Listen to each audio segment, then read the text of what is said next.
So about 3 months ago, I suffered from a mental illness called a psychosis. And while it was very terrifying, I really learned a lot about myself and about my situation back then. And it really gained me some new insights, basically.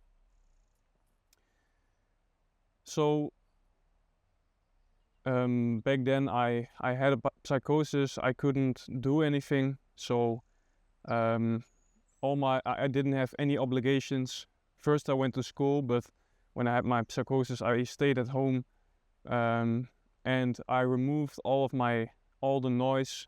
I didn't watch any television. I didn't look on my phone, on social media. I didn't listen to the radio, and I avoided every distraction. And so I also didn't really have any social interaction aside from with my family. So that was something that wasn't really beneficial for me.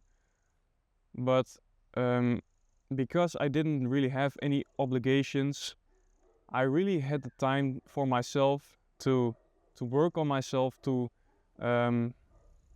spend time in nature, to rest, and I really took a big reset on my life. And the insight that I gained from this mental illness is that rest is really important, and that I want to pursue freedom. I really want to bring more freedom to my life, because I think doing the things you love is really important, and experiencing this freedom is really a relief for yourself, because you're always told that we should work, that we should go to school, and these things are important, but sometimes it's just being too productive and wasting your time is not really beneficial. So from now on, I really want to strive for more freedom and for more rest, to take time to enjoy the little things in life. And I want to design a life that is in alignment with freedom and with nature. And I think that's really the most important insight that I got from this mental illness.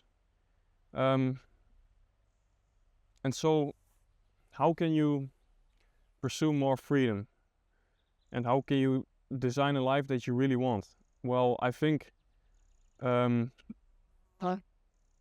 is a difference between doing nothing and working on your purpose and on your skills and building a business, because that is really what can set you free. Everyone needs to have basic needs like food, water, shelter and clothes, and we all need to survive. So we need to work, or we need to make money. But the way that money is earned is really important, because I think now I have the insight that I want to build a business that really is in alignment with my life, with my situation, and I want a more flexible life, basically. I want to have more time for the things that I really enjoy, like making music, creating art, and drawing, photography. I really want to discover all these skills and all these hobbies and talents. And when I talk about freedom, I'm not talking about just sitting on the couch and really doing nothing, because that's what I did when I had my mental illness. Sometimes I really didn't do anything, but that is not the point in life, because then you've got nothing to strive for. But I do mean that you should work on yourself, work on your life's work, your business, and to find a purpose in your life that is really in alignment with your interests, with your passions, and with who you want to become. And I really also value a lot of simplicity. So I don't want to spend 12 hours a day working on something, on a business or your life's work. I want to have times where I really can focus and I can do a lot of work, but also times where I can just ease off and take a walk to replenish my battery, basically. And I also want to design a life where I can spend time with my family, but also with friends. So you can support your family, your friends, and to build stronger connections. And to make things simple, I really believe there's just three things that you should focus on, and that is your health, your relationships, and your financial situation. And so if you can really find a way to make these things in alignment with your life, then you're really up to success, I believe.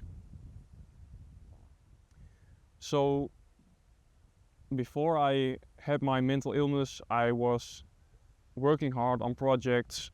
I was being very productive, but I also didn't have the time to reflect on myself, to take breaks, and to see where I'm going.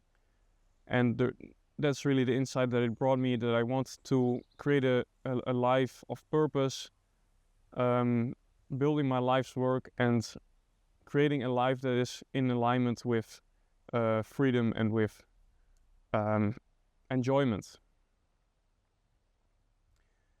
So I think everyone can now and then benefit from taking a big reset on their life. You just need to take the time for yourself. Accept that it's okay to sometimes remove distractions, to spend time in nature, to meditate, to take time for yourself, because that will bring you a new perspective and will really define your purpose and where you are going, your direction. So if you've learned anything from this video, then it should be that sometimes you just need to reset yourself, to take a big reset. And I had to experience that the hard way, but I also learned a lot from that, and I can now build forward on that. So I'm also pretty grateful that it happened to me. And it can also be the same for you. So it's okay to sometimes have a reset on your life, and you should totally accept that and take the time for yourself. So I hope you enjoyed this video. Make sure to watch some of my other videos if you're interested, and subscribe to my newsletter for more articles on personal development, psychology, and mindfulness. And I'll see you in the next video.